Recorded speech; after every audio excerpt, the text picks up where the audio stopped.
La Chambre conclut aussi que l'accusation a prouvé, au-delà de tout doute raisonnable s'agissant des 10 prisonniers dont les noms figurent à l'annexe D de l'acte d'accusation, les éléments constitutifs de traitement cruel en tant que violation des lois ou coutumes de la guerre visés au chef 2. En ce qui concerne le chef 4, la Chambre de première instance est parvenue aux conclusions suivantes. Le 11 septembre 1995, 3 femmes serbes de Bosnie, les témoins des RW1, des RW2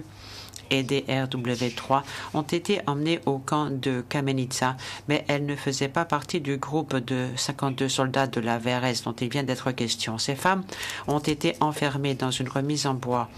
et systématiquement soumises à des actes constitutifs de souffrance mentale et physique grave par des membres du DEM qui leur ont infligé les passages d'abat ainsi que des décharges électriques. Par conséquent, la Chambre conclut que l'accusation a prouvé, au-delà de tout doute raisonnable, les éléments constitutifs de traitement cruel en tant que violation des lois ou coutumes de la guerre visées au chef 4.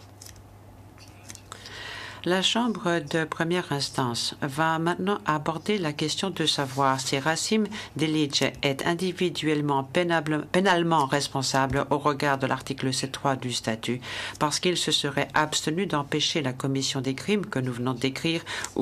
et parce qu'il se serait abstenu d'en punir les auteurs.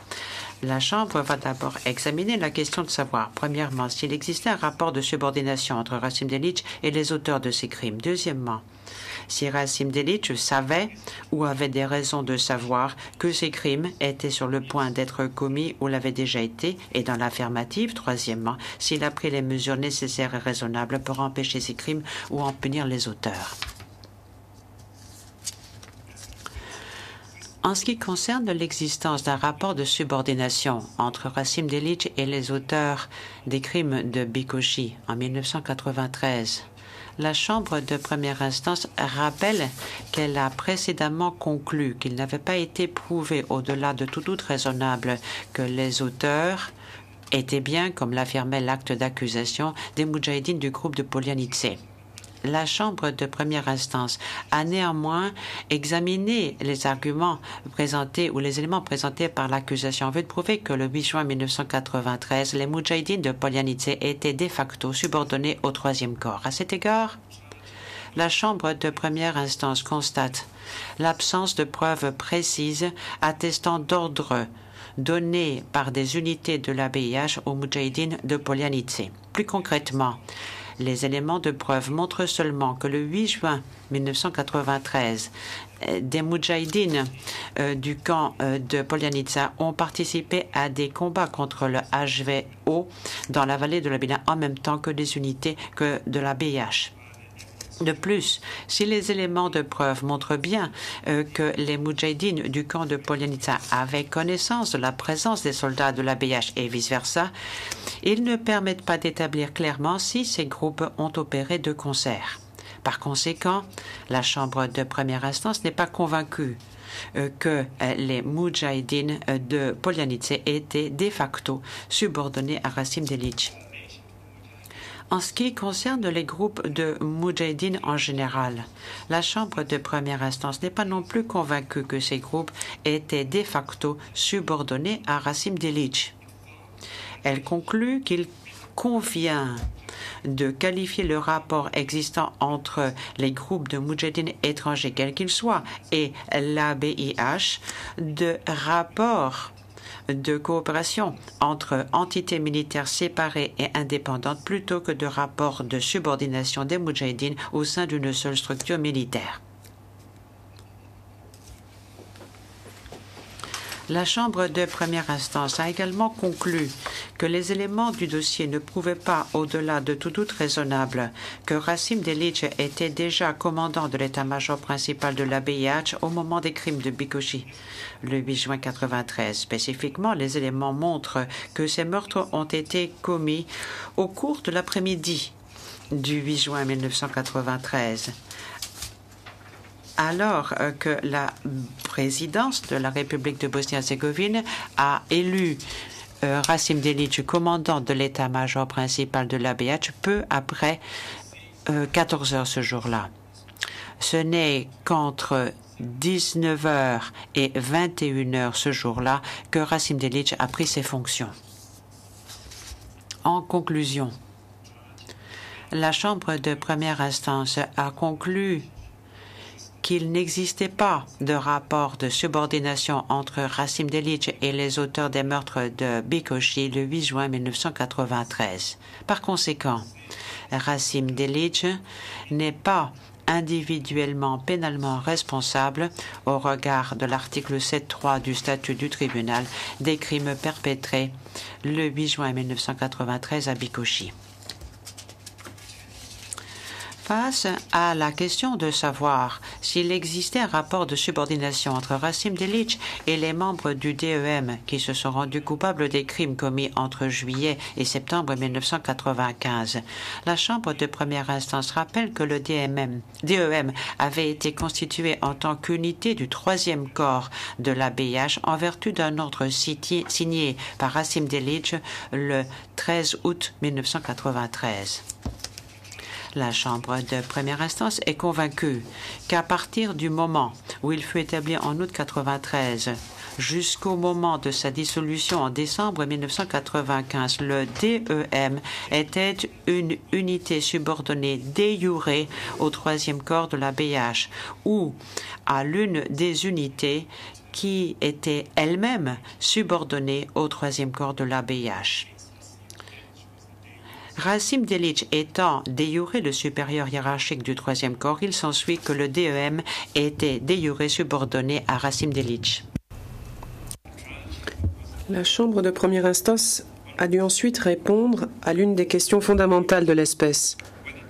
Le DEM était-il placé sous la direction et le contrôle effectif de Rasim Delic, comme l'affirme l'acte d'accusation? À cet effet, la Chambre a analysé un certain nombre d'indicateurs qu'elle a jugés pertinents pour statuer sur l'existence d'un contrôle effectif dans le cas présent. Ces indicateurs sont énumérés dans le jugement écrit et incluent notamment le respect par le DEM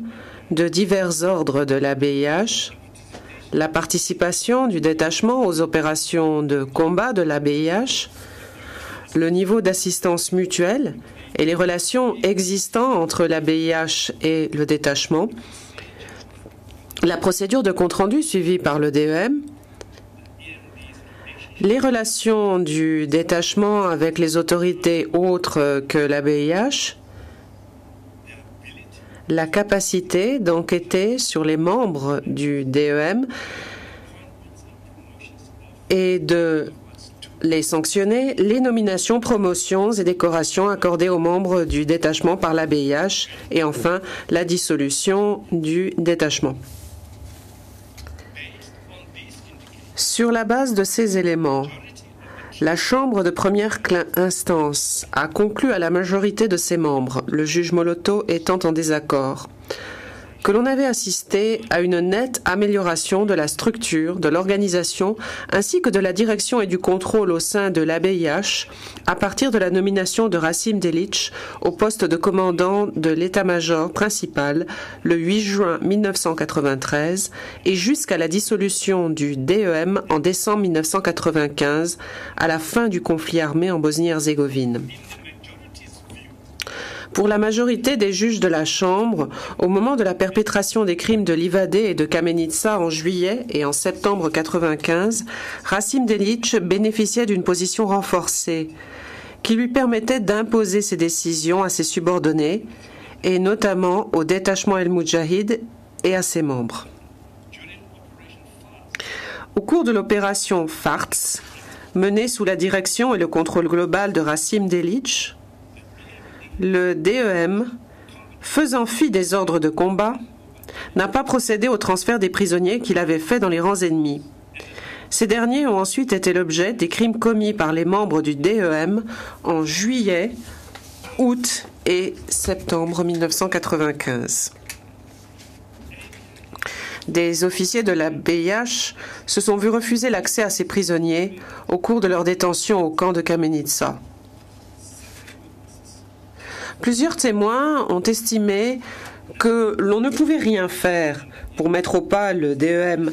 car toute mesure coercitive aurait déclenché un violent conflit avec le détachement. Or, ce point de vue n'est pas confirmé par les éléments du dossier. Loin de penser que rien ne pouvait être fait pour contrecarrer l'indiscipline des membres du DEM, la majorité des juges de la Chambre conclut que rien n'a été fait ou qu'on n'a rien tenté de faire, notamment au sujet des violations présumées du droit humanitaire international commises au cours de la détention de soldats et de civils ennemis par le DEM. À cet égard, la majorité des juges de la Chambre rappelle que certains étrangers membres du DEM avaient fait l'objet de procédures pénales suite à des agissements illicites, même s'il ne s'agissait pas de violation du droit humanitaire international. Aux yeux de la majorité des juges, ceci confirme que les supérieurs hiérarchiques avaient la capacité matérielle de prévenir et ou de sanctionner les crimes commis par le détachement. Par ces motifs, exposés de manière plus circonstanciée dans son jugement écrit,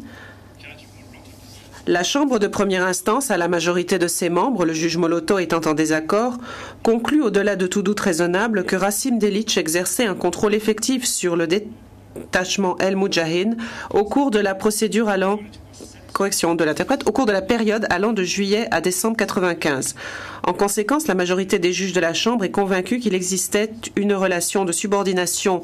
entre Rassim Delic et les membres du DEM ayant commis les crimes visés à l'acte d'accusation en juillet, août et septembre 1995. Le juge Moloto, dans son opinion dissidente, estime que Rassim Delic n'a à aucun moment exercer un contrôle effectif sur le DEM entre le moment où il a pris ses fonctions de commandant de l'état-major principal de l'ABIH le 8 juin 1993 jusqu'à la dissolution du DEM en décembre 1995. Il observe que tout au long de l'année 1995, le DEM a respecté de manière irrégulière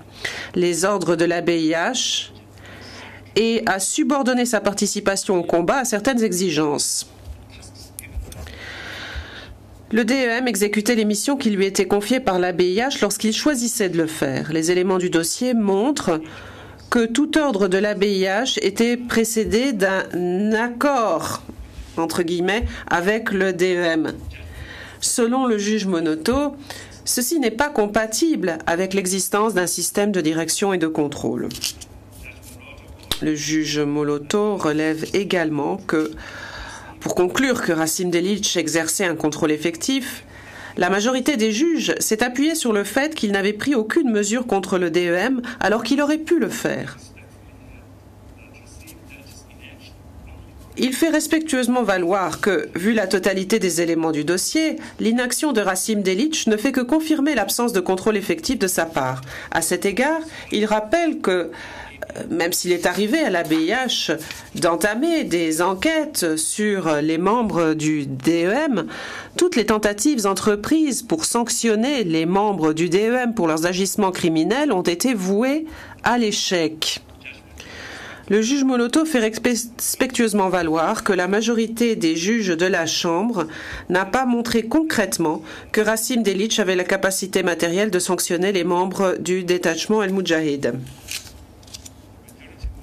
La majorité des juges de la Chambre veut maintenant déterminer si Rassim Delic savait ou avait des raisons de savoir que des membres du DEM s'apprêtaient à commettre des crimes de meurtre et de traitement cruel ou les avaient commis entre juillet et septembre 1995.